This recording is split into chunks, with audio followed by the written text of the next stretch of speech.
A beautiful day up and down the Eastern Seaboard from Maine all the way to Florida and across all of the South. We do have a cold front coming that's going to bring some cooler air back into the picture over the weekend. A new tropical storm. I just realized I left out the G in forming. I said foreman in the, in the Caribbean. Oh, all that and more, including maybe I should invest in a brand new spell checker. All tonight on the Joe and Joe Weather Show, brought to you by Omni True Value Hardware at 1226 North Wellwood Avenue in West Babylon, New York, in southwest Suffolk County on Long Island, serving the entire New York, New Jersey, Connecticut tri-state area with everything you need when it comes to making sure your home looks great. And of course, this winter, which every day we're one day closer, is going to bring us maybe some snow. So you're going to need some rock salt, and you're going to need some mulch to make your yard look good this fall. And of course, just in case there's still time for a tropical storm or a hurricane or other forms of adverse weather, things to make sure that you're protected. 631-756-1125, the telephone number, and the website is OmniTrueValue.com. And I have a most interesting piece of weather trivia for all of you. You too, Joe. And this is courtesy of this amazing guy who comes up with all of these facts and figures which nobody else seems to come up with, Rob Friedelwitz. And he says that on this day in New York weather history, October the 6th, since 1960, that's 62 years ago. right.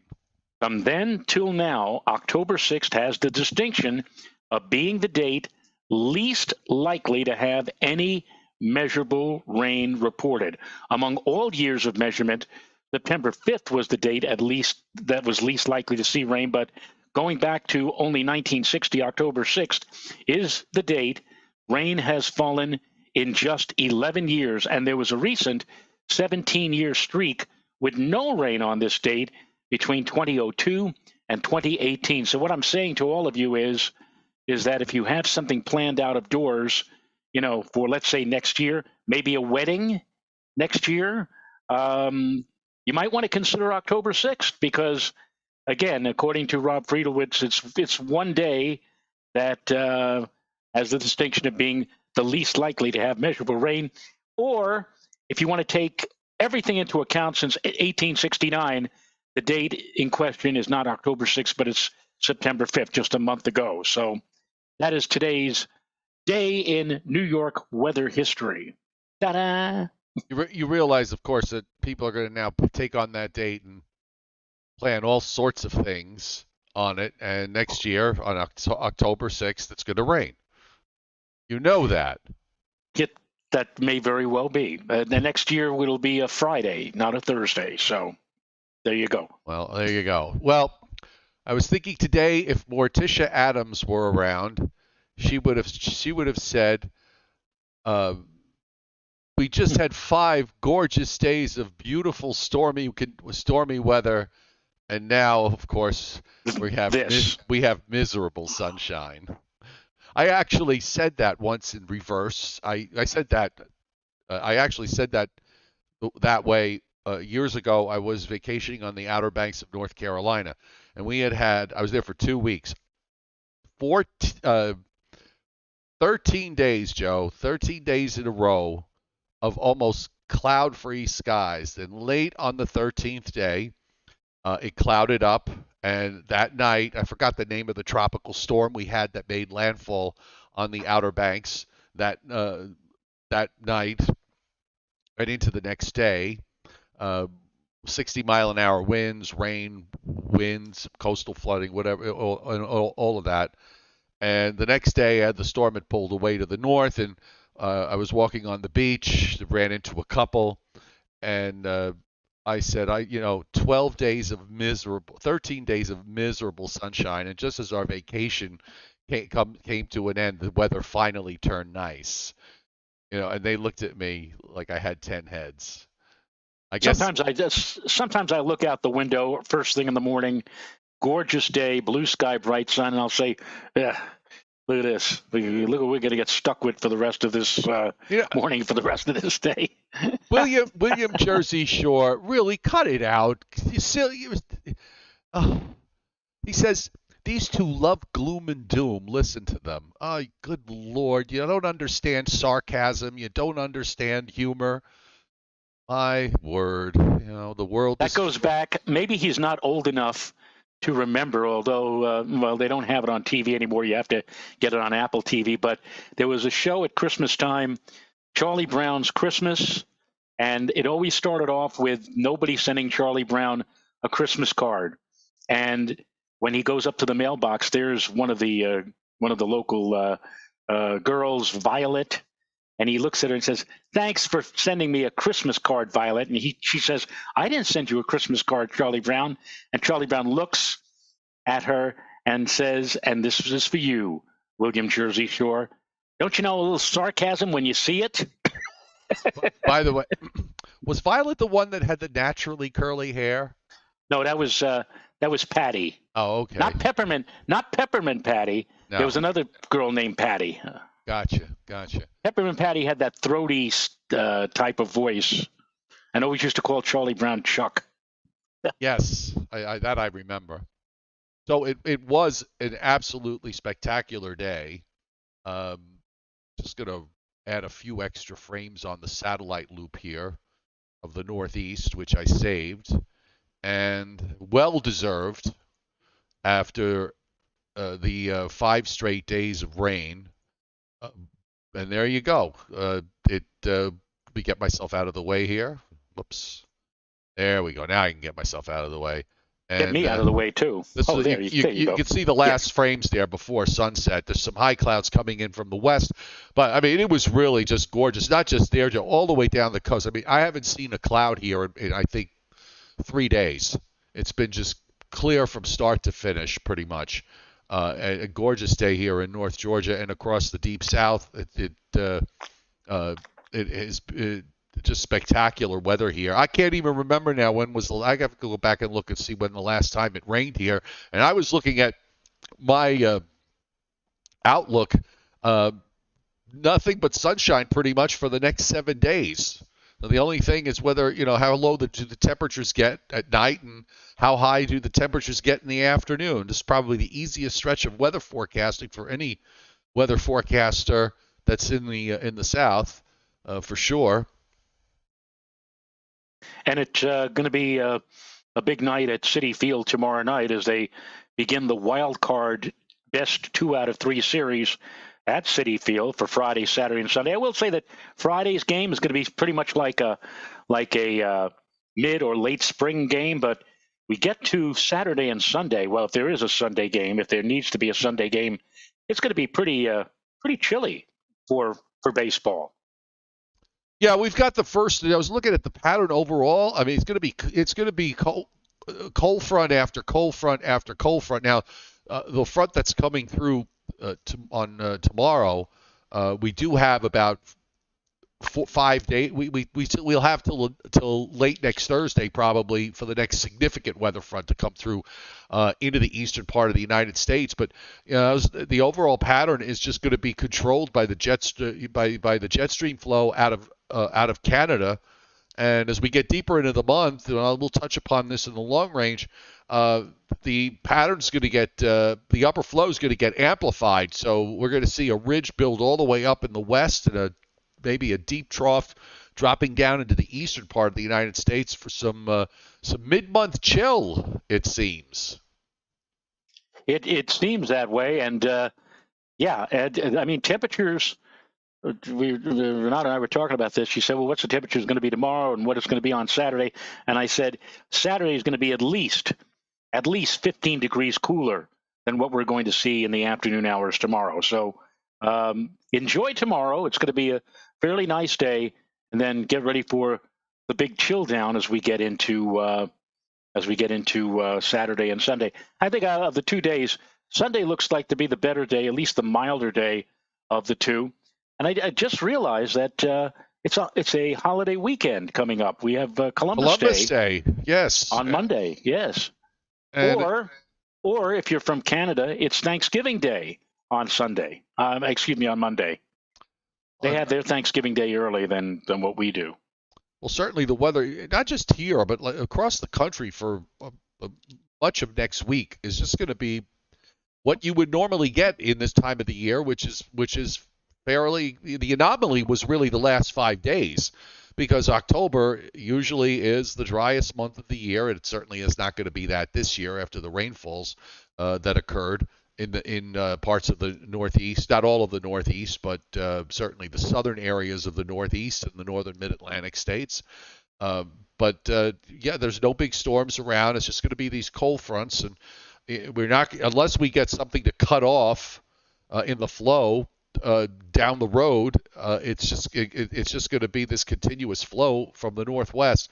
And actually, when we look at the satellite loop, about the only place that's getting activity of consequence really is down in the southwest, where we see a lot of lightning strikes going on this evening in parts of New Mexico and in Arizona. Otherwise, it's quiet in the west, and we got some clouds up in the Great Lakes with that cold front, which is going to come through with not much fanfare. Here's the radar tonight, and again, sort of most of the country just quiet. There are some showers popping up, at least on the radar. I don't know how much of this stuff is reaching the ground. There are some echoes in west central Pennsylvania that are moving to the northeast, and also through upstate New York. And those areas in upstate New York and northern New England probably stand the best chance of getting any showers. They're running out ahead of the main cold front, and you see the area of showers and downpours over Lake Huron and pushing northeastward from there toward James Bay, and then back down into Michigan, and then they sort of thin out a bit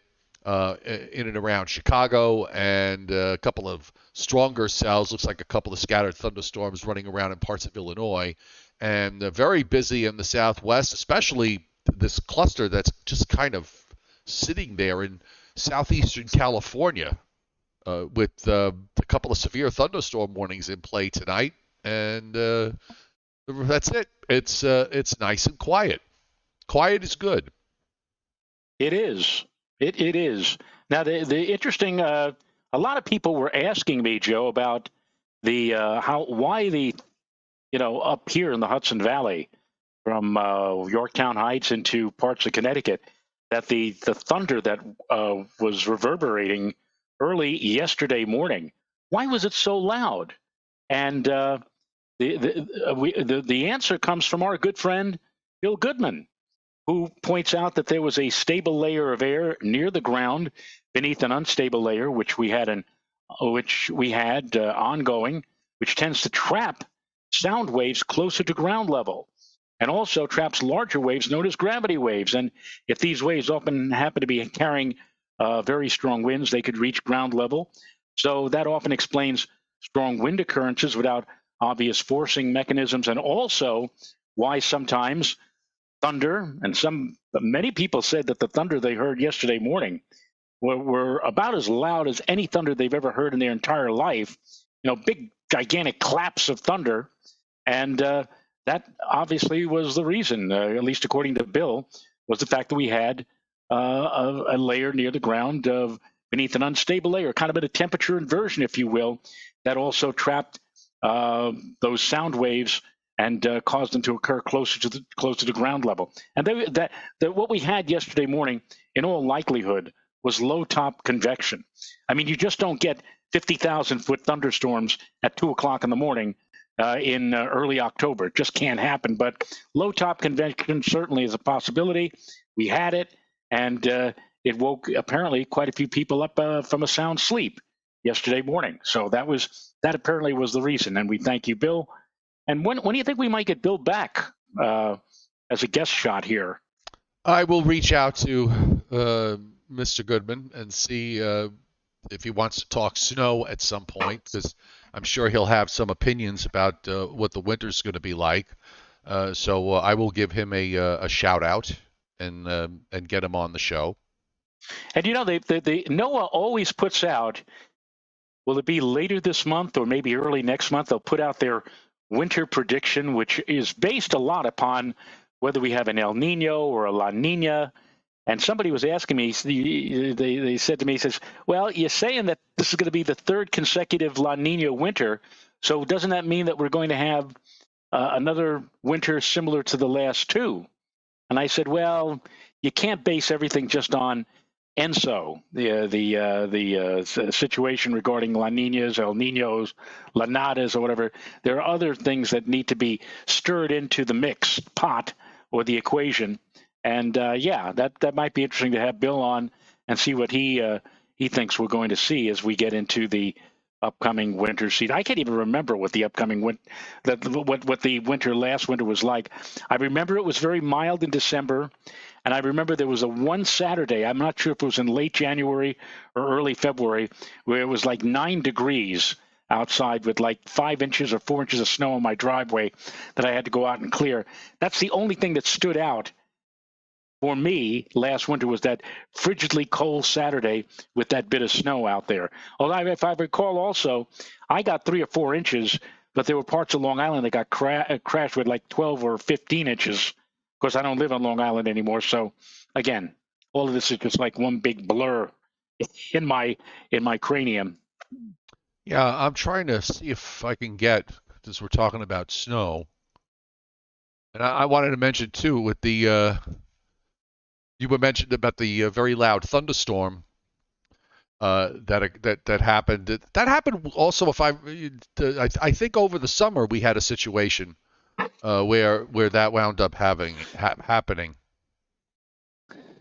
Yeah, when you get, I mean, like I said, when you get very loud thunder or vivid lightning at night, especially in the off season when it's not summertime, you get it like in October, November, or March or April. Like, you know that it can't be, a 40 or 50,000 foot towering cumulus cloud or towering thunderstorm. It has to be low top. You just don't get those big thunderstorms under the cover of darkness around here, especially in a month where it's not necessarily maybe you might get it on an exceptionally warm July night or August night, but it doesn't usually happen in October, as was the case yesterday morning.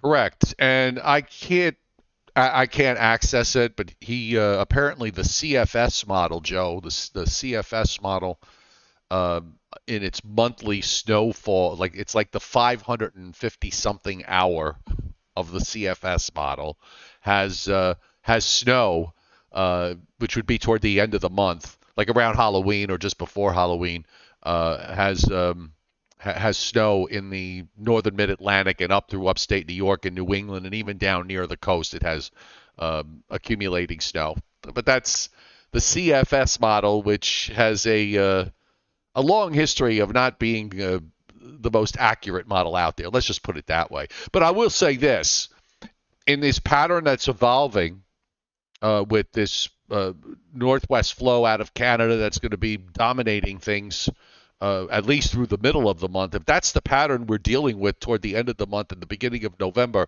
we are going to get some rather chilly air masses starting to come down from Canada. I mean, real chilly air masses toward the end of the month when the normals, the normals drop about 10 degrees from where we are now to where we are at the end of the month. So it wouldn't shock me if something were to happen from that standpoint. And the Weather Service snow forecast comes out, I think, around probably October the 20th, right around that time. So you talk about the winter forecast, the winter forecast, and I'm gonna right. I am going to bet if I'm going to bet that forecast is going to be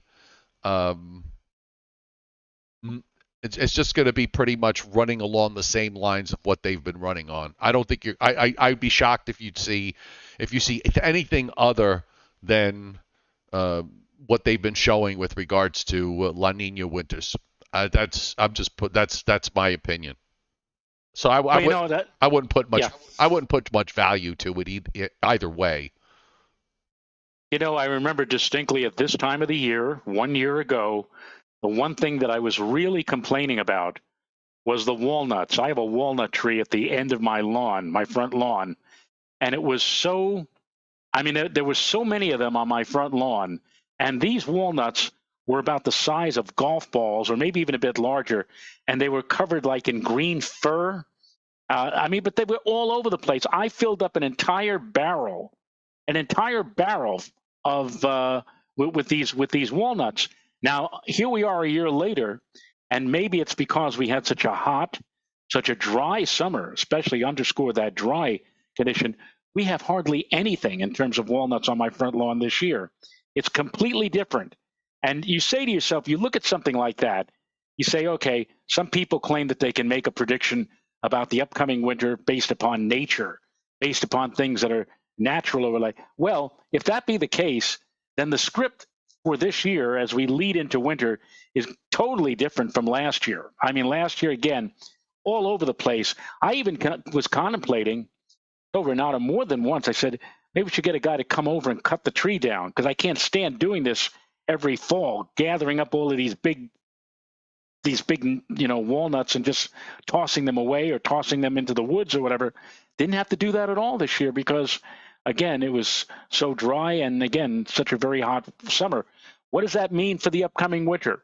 Some people look at the caterpillars. I saw somebody just now mention something on the chat board about the so-called woolly bear cat. I mean, is it really true that they can foretell the winter season by the stripes on their body? I don't know. I just don't know. But it seems to me that we're leading into this winter in a different fashion than last winter. So I don't think it's going to be like last winter. That I will agree with. That last part you said, I will agree with, and that is we are going into it differently. The whole pattern. The pattern we're seeing right now, and I've said this a few times, since the first day of fall, is a pattern that we have not seen in years. I mean, right? Not just 1 year or 2 years. I can't. We've been getting so used to these extensions of summer through September and into October, and sometimes even into November, that it's become the norm. So what we're seeing now is something that we just haven't seen in a long, long time. And if that pattern holds for going into the winter, I don't know about the snow part, because there are too many local variables that come into play in that. But certainly you could look at that pattern and say it's going to be cold. It's going to be cold, and it's going to come early. If we've got this pattern when we get into the month of November, and especially when we get into the month of December. As far as everything else is concerned, you forget too, Joe. Every year, everybody says, "Oh my God, there's acorns everywhere. There's acorns everywhere." The trees do their thing in reaction to what kind of weather they've had, okay, and not what kind of weather is coming. So an overproduction of acorns. For example, oak trees. Somebody told me that the average oak tree soaks up, I don't know how many hundreds of gallons of water a day from the ground. Okay, so when it does that, it produces a lot of leaves. When it's dry, in order to conserve the water, the leaf production is less, and they start to shed their leaves early in those instances. So it's not if we do wind up with a cold and snowy winter, you go back and say, well, I knew it because the acorns were all over the place and the caterpillars were doing this and the squirrels were doing that. Purely coincidental. Okay, all this stuff happens every year. So to make it more than it actually is in my view, is kind of silly. The chairman, Scott Briller, the first super chat hit tonight. On Monday, it'll be 3 years that we've been doing Briller Jeopardy on this show, and thank you for all you do, Scott. That takes a lot of work to do the research. We seldom give criticism, by the way. Joe and I are just never criticize anybody. We're both the salt of the earth. And if that were the case, we'd all have high blood pressure. But nonetheless, it's a lot of work to do all the research and to find all the weather details and everything else. And we do appreciate what you do. Thank you very much. We don't say it often, but we should say it more often for sure. And welcome tonight to everybody on the chat board, by the way. Welcome to the Joe and Joe Weather Show. If you're new to the Joe and Joe Weather Show, be sure to hit the subscribe button so that you can watch us every day, almost every day. But we are on Monday through Thursdays at 7:35 start time. Friday and Saturday, unless there's a storm going on, Joe and I usually take those 2 days off, and then we're back on Sunday mornings at 11 a.m. Eastern time. So mark that down, and make sure, by the way, that your notifications on YouTube are turned on so that you know when we're coming on. Although YouTube sometimes doesn't necessarily send out the notification when the show starts or right before the show starts.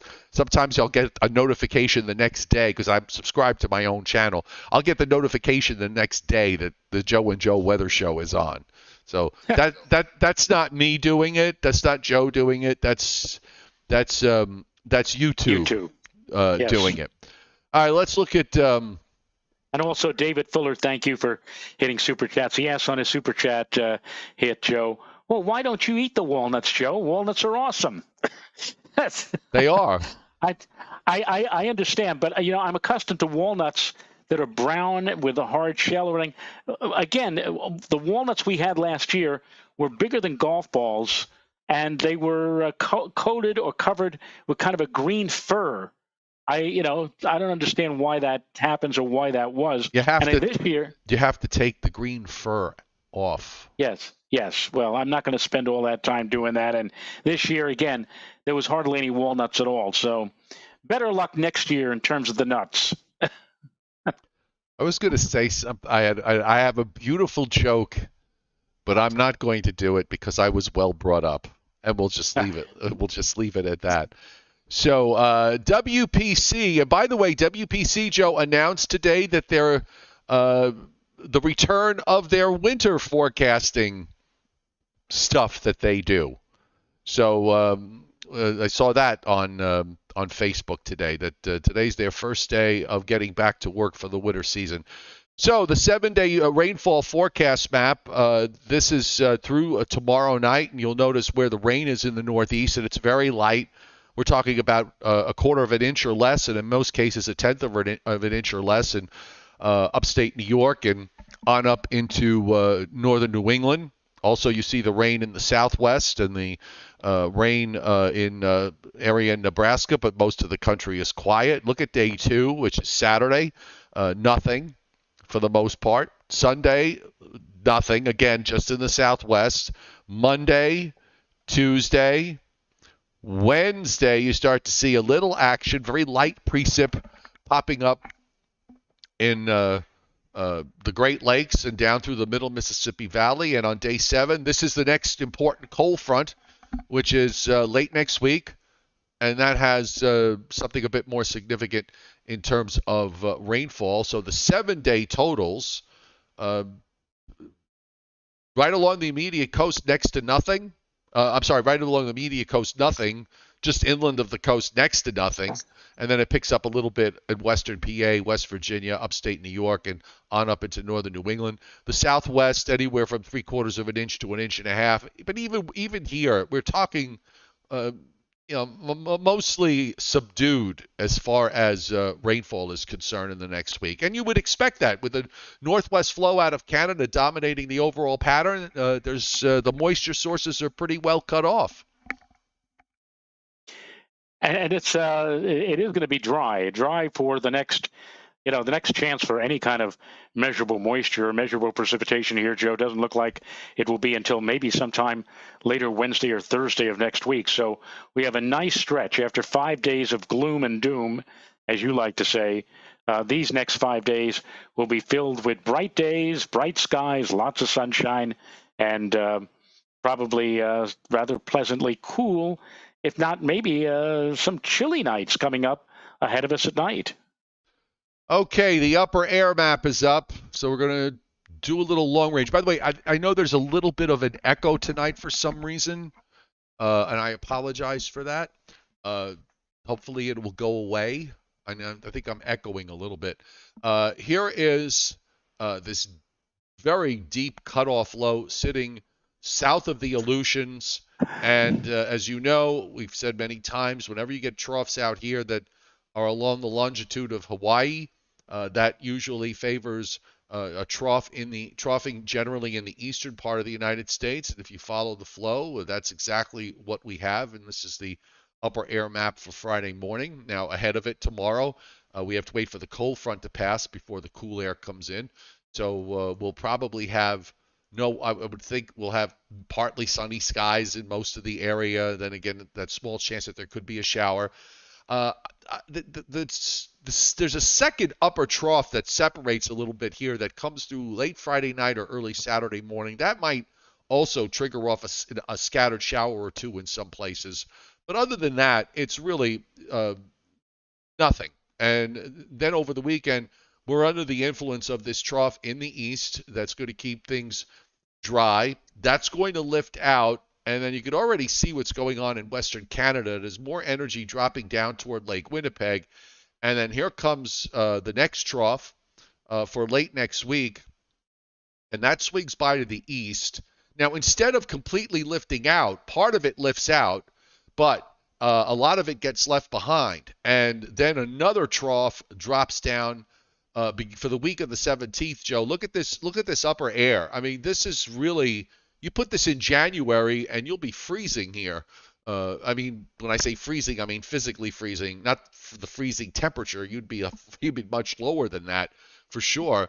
But you've got a flow of air from Canada that's coming down, way up from northwest Canada, and drops all the way down into central and southern Florida. I mean, this is very impressive for October 18th, and the models have been keying on this.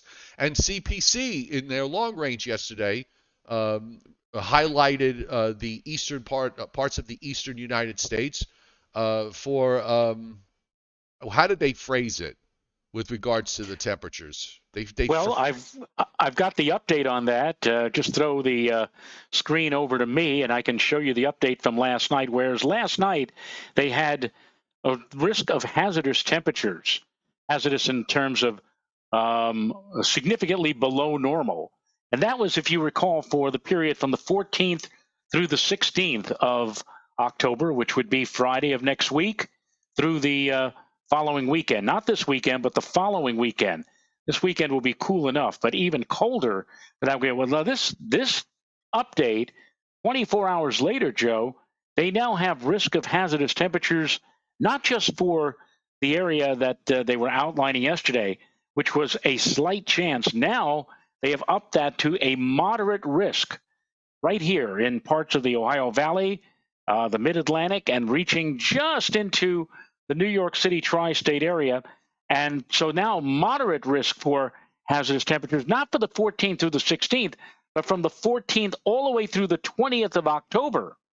And now they have also included the Midwest, down into the Tennessee River Valley, the Piedmont area, which includes North and South Carolina, and even your area of the country, Joe, northern Georgia.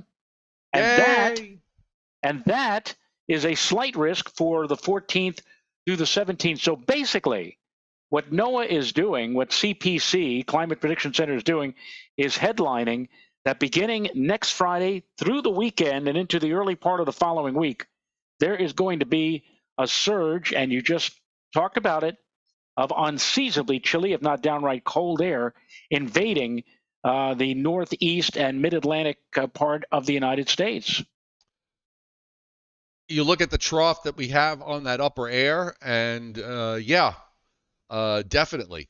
Just to bring that map back, you see that where our air is going to be coming from, and it hangs around. So if I just back it up, I mean, initially it's two cold fronts really. You get a first front with a shot, and then the colder shot comes down with the second arm that swings around.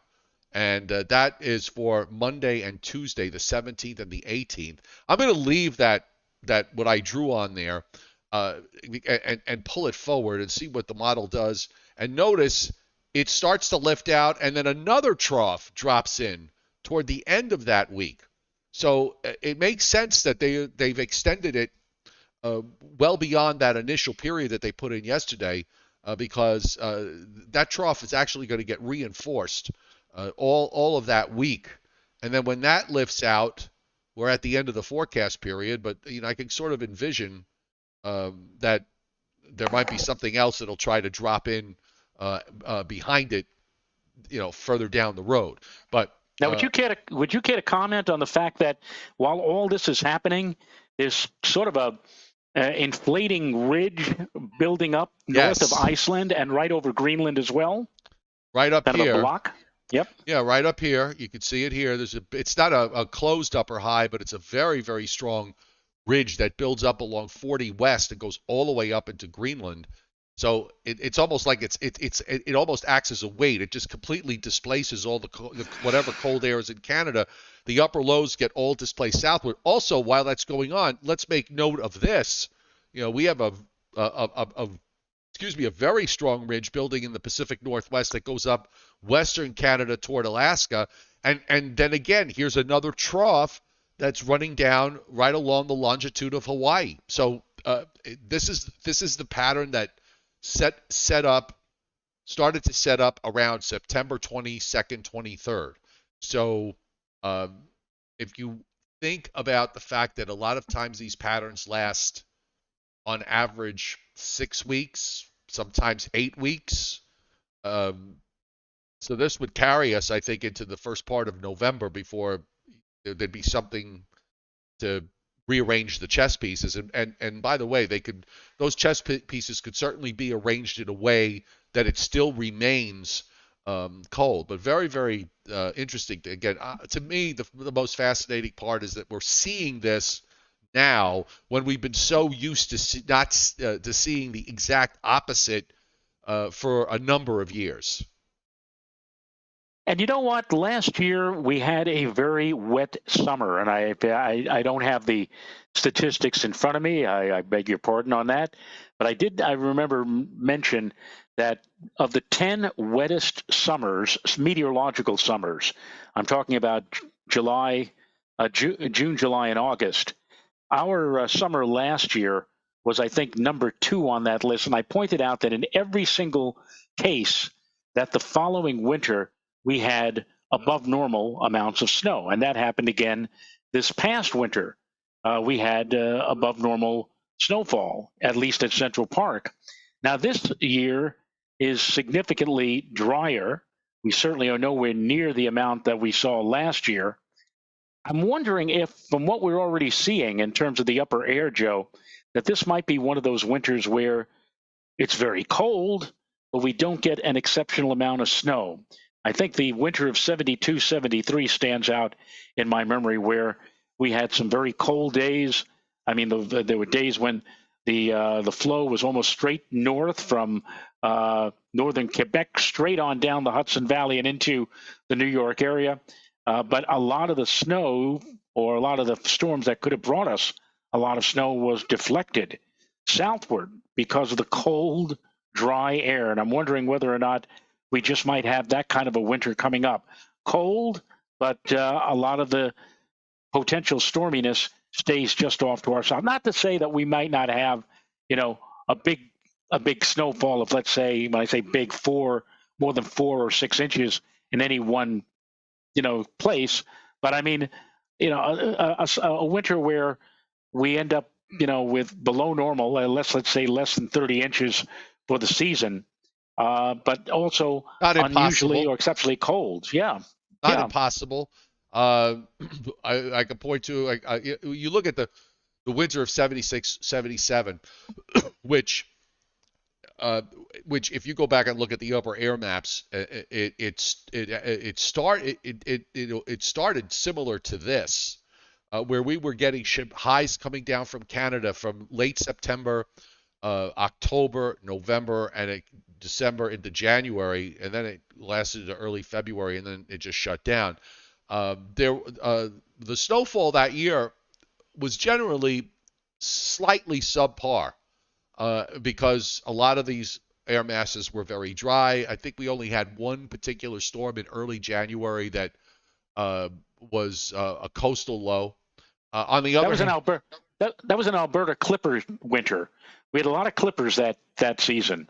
And in fact, that was the winter, 76, 77.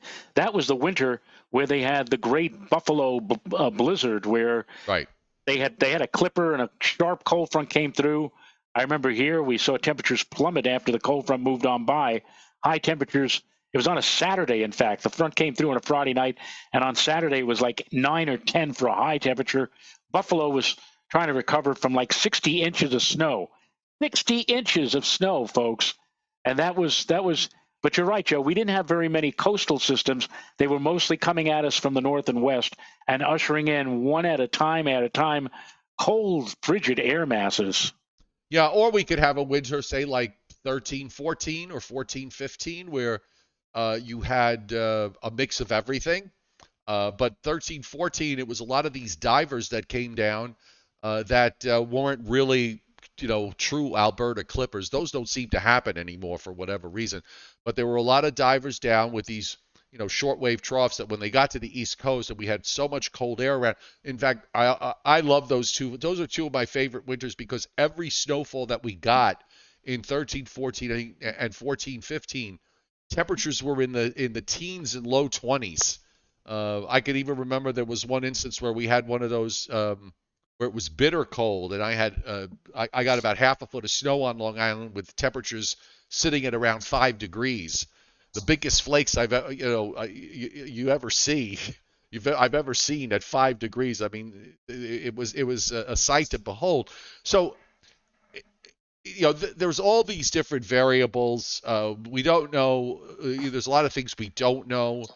We don't know how much blocking we're going to have, if any. I've always thought that blocking was overstated in terms of its importance. It's if you're a snow lover, okay, it's nice to have, but it's not the only thing. It's not the only way that you can get snow around here in the northern Mid-Atlantic to southern New England.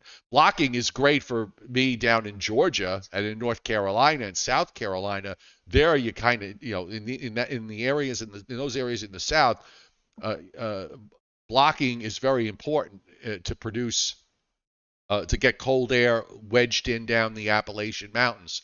But it's not that necessary up in the Northeast unless it's like a big one, one of those blizzard of 78 type storms that you want to see the blocking pattern. But it's October the 6th. It's a little too early to be worried about those things at this stage of the game. And by the way, as a reminder, I don't, because people ask me all the time, so I'll just say it again now. I have no opinion as far as what the winter is concerned because long range ain't my thing. Okay.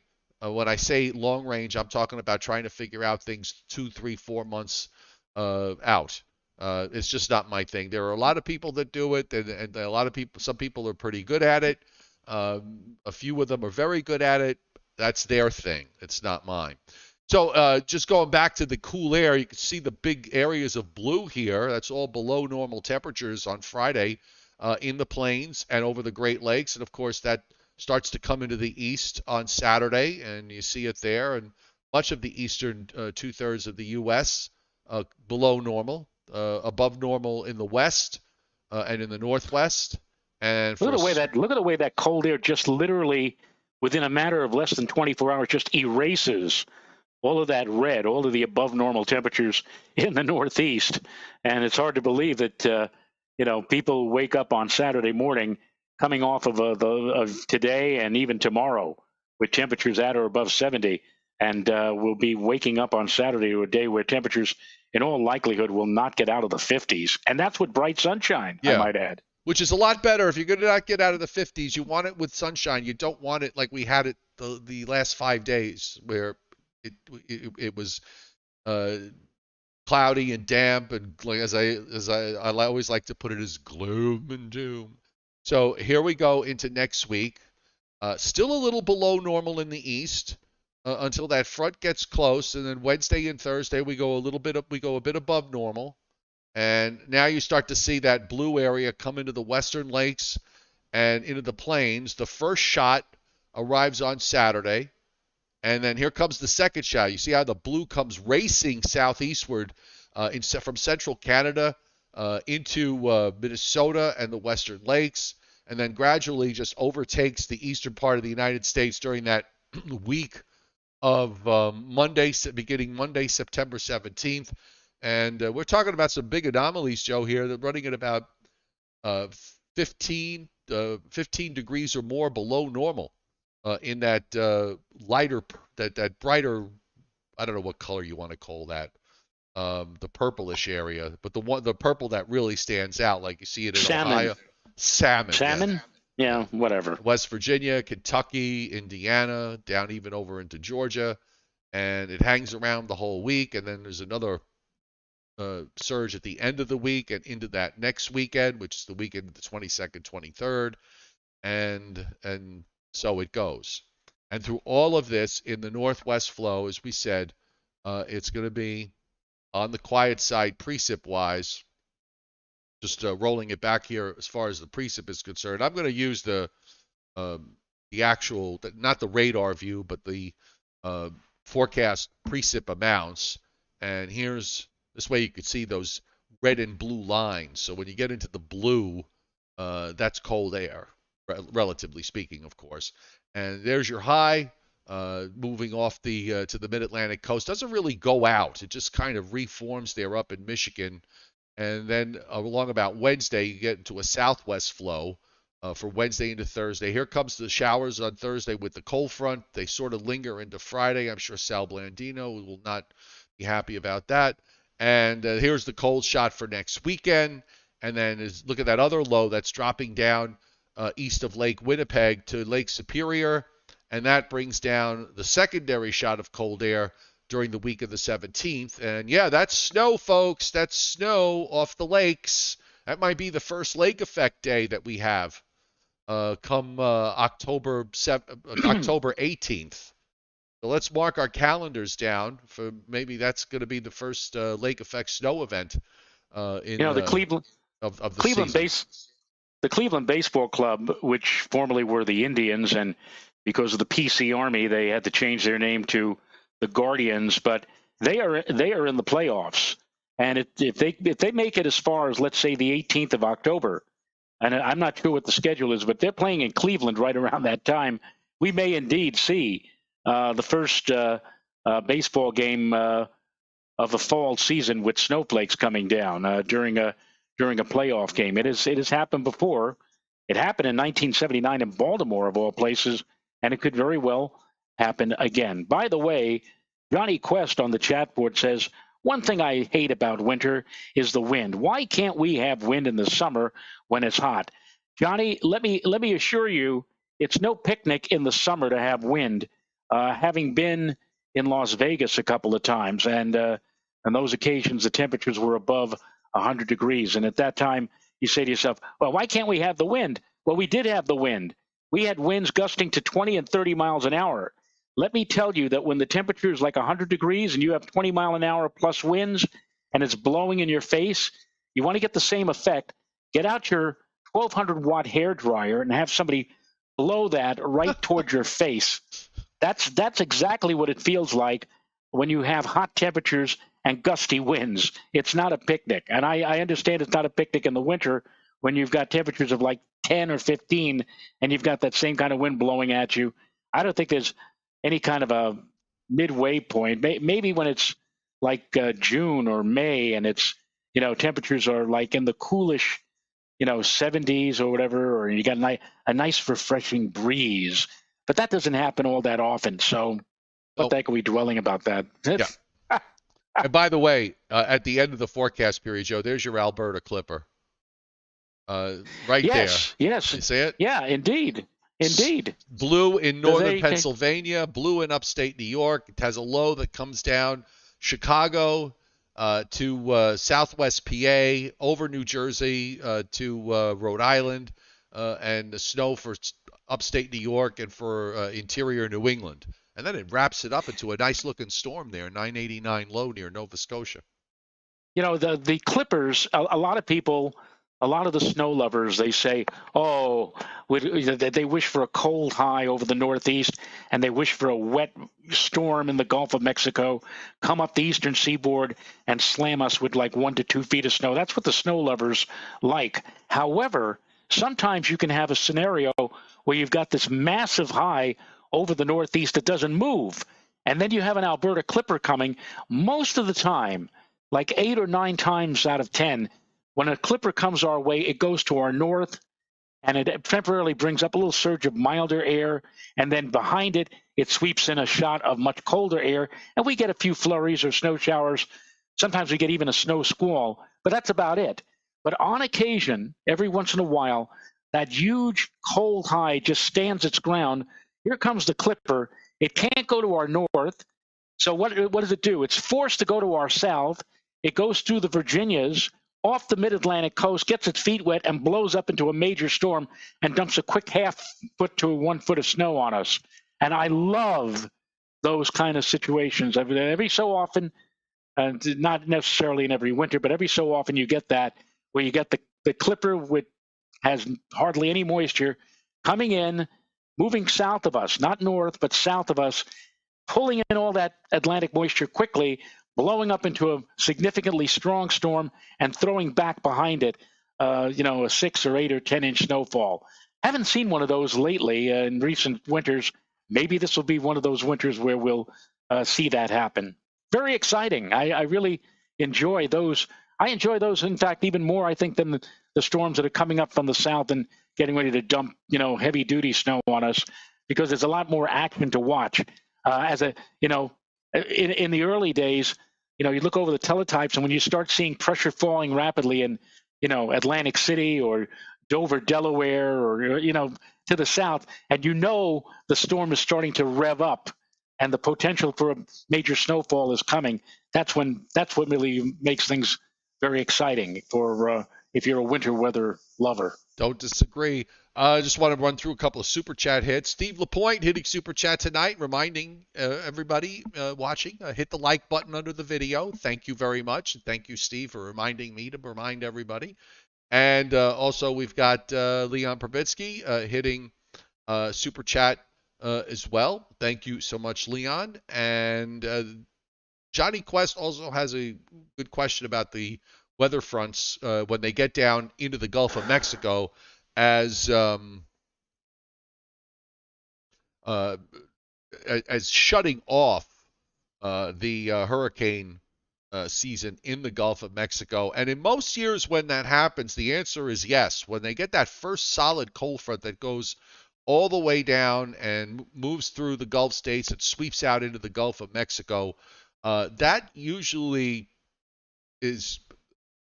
puts an end to the hurricane threats in the Gulf. Usually those fronts tend to cause a lot of upwelling, and the waters get cooled fairly rapidly. You get certainly maybe not the first one, but if you get a couple of them back to back, that pretty much shuts this hurricane season down, at least into the Gulf of Mexico. And speaking of the hurricane season, because we do have a system to watch, although it's not going to be a threat to the United States. Just want to make that clear. And that is potential tropical cyclone 13, which at the moment on the satellite is just that. But we'll see what the Hurricane Center says about it, because they do have an Air Force reconnaissance aircraft there now. Let me get myself out of here so you can see it. Get out. Yes, one of the big issue here, if you notice on the infrared, is the fact that a lot of the weather is over land, and there is a low pressure center here that is moving westward, but the interaction with land is preventing it from developing. But later tomorrow, it's going to start to move more into the open waters of the south central Caribbean, and once it does that, it probably will develop relatively quickly. It's got water temperatures down there are in the mid 80s, and the upper air is actually quite favorable for development and intensification. So we'll keep our eyes on it certainly. And from the Hurricane Center, let's see what I don't think they did anything of consequence. At 8 o'clock, it's still potential tropical cyclone 13. at 11.7 north, 69.1 west. Top winds are 35 miles an hour, moving west at 17. And you notice the forecast track. The hurricane tracking models are all, they're all bunched up, and they all have a westerly course all the way through. We've been pointing out there's a big ridge, a narrow ridge, but it's in terms of how far it extends, it's fairly big. It runs across the Gulf of Mexico, through the Bahamas, and all the way out into the Atlantic. So there's nothing but east to west steering currents all throughout the Caribbean. There's no weakness. That ridge is not going to break down. So there's no risk here to the United States. But there is definitely a risk, obviously, to Central America. And I'll check to see what let's look at the. I'm impressed by the fact that this is not even a depression yet. Now they're getting to the point where they have potential tropical cyclone 13. Not even a depression, and now they're going the whole hog with discussions and advisories and summaries and maps or whatever. They started that a couple of years ago. It really is interesting. You go back to when we were starting, and they only gave outlooks out as far as 72 hours for tropical storms and hurricanes. And now look all these years later what they've evolved into. It's amazing. Yep. Well, here's the tracking map, and you see they're all of them pretty much straight west. There's one that takes it into the southwest Gulf, and that's it. But there they are, all going west. And the intensity guidance, which I'll bring up as well. You could also see a number of these make this a Cat 1. We've got one model that makes it a Cat 2, and another model that makes it a Cat 3. What'll probably argue against it getting that strong is that it's moving along at a decent clip, and it probably won't have time to deepen, although sometimes we've seen storms in that area in the southwest Caribbean, and sometimes they can go hog wild and just start strengthening rapidly. So I wouldn't discount the possibility that this could wind up getting a little stronger than advertised. But again, after Ian, not going to be a problem for the U.S. Izzy D hitting Super Chat tonight as well. Thank you, Izzy D. And he says, I don't know. Okay, so Izzy asks, what am I having my next Zoom show where YouTubers can get involved? It's a lot easier than typing. Okay, well, that's an idea. But let me think about it. I'm not going to do it anytime soon, so why don't we save it for when by the way, what you're seeing on the screen here, that's the board I work with when when we're on the show live.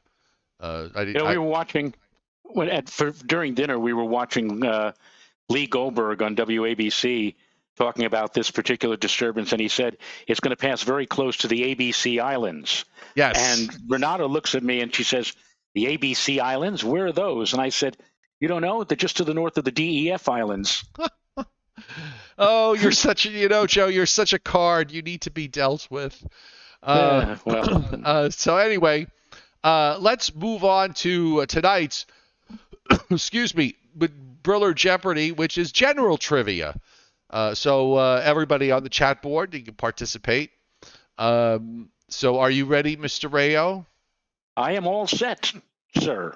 Oh, by the way, Izzy, when we get to, I'm going to save it. Those Zooms are a lot of work, and they take a lot out of me. So I'll save it for when we have something really going on that where we could, where it'll make sense. But I'm going to think about this because this is going to be a lot of work for me. So we'll see. Not that I'm adverse to a lot of work, but. Anyhow, so Joe, what U.S. state is closest to Africa? What U.S. state is closest to Africa? Well, one would have to say, in thinking about the map of the contiguous United States, you would have to say North Carolina because of the Outer Banks. However, there's Eastport, Maine, which I think is at a longitude of 66 or 65 degrees. So I would say it would be Maine, not North Carolina. Okay. Well, Craig Carlberg says Florida. Christina Pedia says Maine or Florida. Matt M says Maine. Leon Probitsky says South Carolina. Chris O'Shaughnessy says Maine. And so does Tim, a.k.a. Latex Dreams. Okay. He says North Carolina. Chuck Cardillo says Hawaii. It's a little bit kind of out there, Chuck. Uh, Florida for Steve LaPointe. The answer is the great state of Maine is the Yes. closest. Now, here's the second question. How many provinces does Canada have? Oh, God. All right. Well, we could let's see. British Columbia, Alberta, Saskatchewan, Manitoba, Ontario, Quebec. Now we have the Maritimes. We have New Brunswick, Prince Edward Island, Nova Scotia, Newfoundland. We go north. We have the Yukon and Northwest Territories. Although does that count as a province? And Nunavut. And Labrador. Is Labrador part of Newfoundland? I'm not sure. I think it's either 13 or 14. Well, let's see what the board says. Chris O'Shaughnessy, 22? Yeah. Izzy D says 20. Joe Weather says 8. And Leon Probitsky 6. Johnny Quest 10. David Fuller 20. Tim says 10. Lindy Lou says 10. Rich Romansky says 10. Debbie Carroll says 10. Chuck Cardillo saying 21. Miss Fallerite says 14. And Tim also adds and 2 territories. The answer is Northern Grace says 12. Mark DeCara says 10. So for those of you who said anything other than 10, you're wrong. The answer is 10. 10 provinces. Really? Yes, 10 provinces. What is the U? So a territory is not a province. Northwest Territory is not officially a province. None of it came from the Northwest Territory. It was formed from a part of the Northwest Territory, so that's not a province. And I guess the Yukon is not a province; it's a territory. And Labrador, I guess, is Labrador. I'm not sure if it's Labrador is a province. Labrador is Labrador. Yeah. What U.S. interstate is the longest? How about I-80, Interstate 80? Starts where? At the George Washington Bridge? I think it can go straight almost across the entire country. I-80, okay. Mark D says I-10. Craig Carlberg says I-95. Longest maybe in terms of driving in the traffic that occurs on I-95 up and down the East Coast, maybe. Okay. Christina Pedia says US 1. Well, US that's not an interstate. That's interstate. No. Joe Weather says I-90. Izzy D says I-80. Joan Denise, who I think is new to the chat board, welcome, Joan. 66. That's thinking of Route 66. Route 66. That's not an interstate. Yeah. Norm Roberts, I-80. Rich Rothmansky says I-66. Debbie Carroll says I-90. David Carter says I-90. Northern Grace says I-90. And the answer is I-90. I-90 runs from Massachusetts all the way to Washington State, to Seattle. I mean, it's like, I think it goes to Washington State, goes all the way across. So that is the longest. Did not know that. How many time zones are there in the world? Oh, God. Oh, Lordy. Well, you could say, just as a matter of a case of, like, you could say 24, but obviously that's not the case. You've got oddities like Newfoundland, which is 3.5 hours behind Greenwich time or Universal time. But that's just because they want to be 3.5 hours. they're still in the Atlantic time zone. Yeah.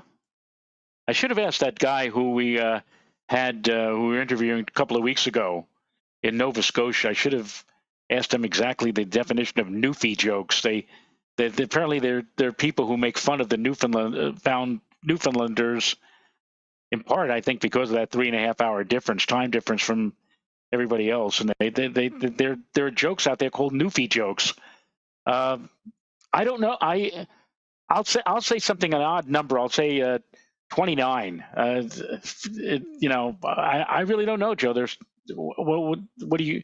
I'm looking on the chat board here. People saying 18 and think about the fact that there are 24 hours in a day, and if we had 25 time zones, okay, then it would be a 25-hour day.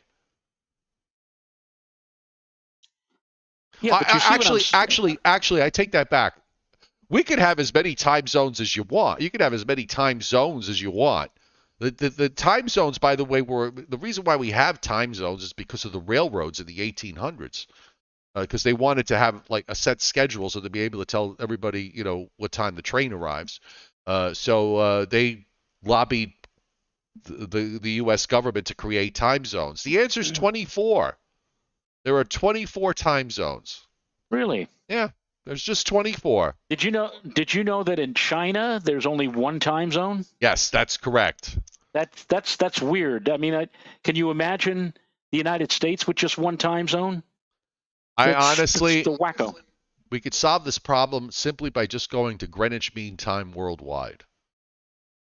But that'll never happen. So, and the last question tonight is, what animal kills the most people in Africa?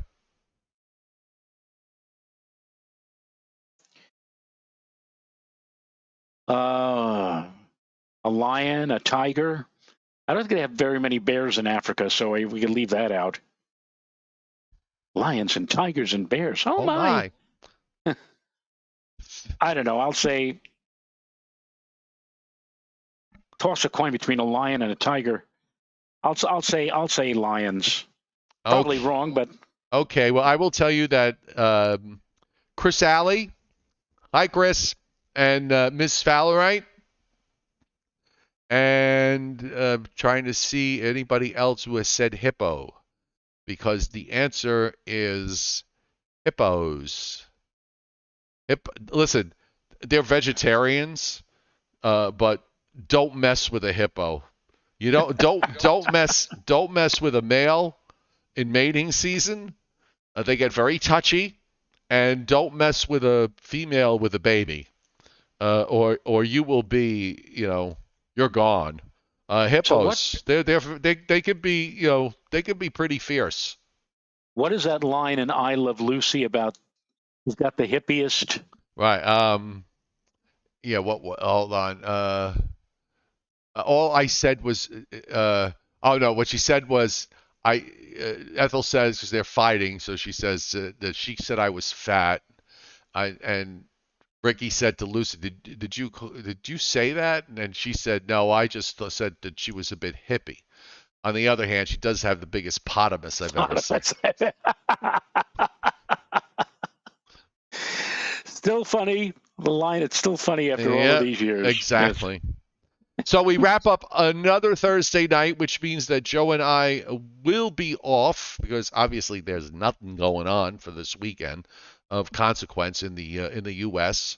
So we will be back Sunday at 11 a.m. Eastern Time, unless you're going to tell me otherwise. No. We'll be here at 11 o'clock on Sunday. Okay. That sounds good. So we will be back at 11 o'clock Eastern Time. Thanks, everybody, for all the Super Chat hits tonight. Most appreciated, as always. Didn't get to 100 likes, but we have a smaller, when the weather calms down, we have a smaller audience, so there's fewer people hitting the like button. But thank you for the 69 of you that did. Most appreciated. And now it's 71. So just save the bell for another day, Joe, because we're not going to get it tonight. Yep. All right, everybody, have a good night. Stay safe. Have a great weekend. Enjoy the rain-free weather, even if it is going to be on the cool side. And we'll see you back on Sunday at 11 a.m. Eastern Time. See you then, folks.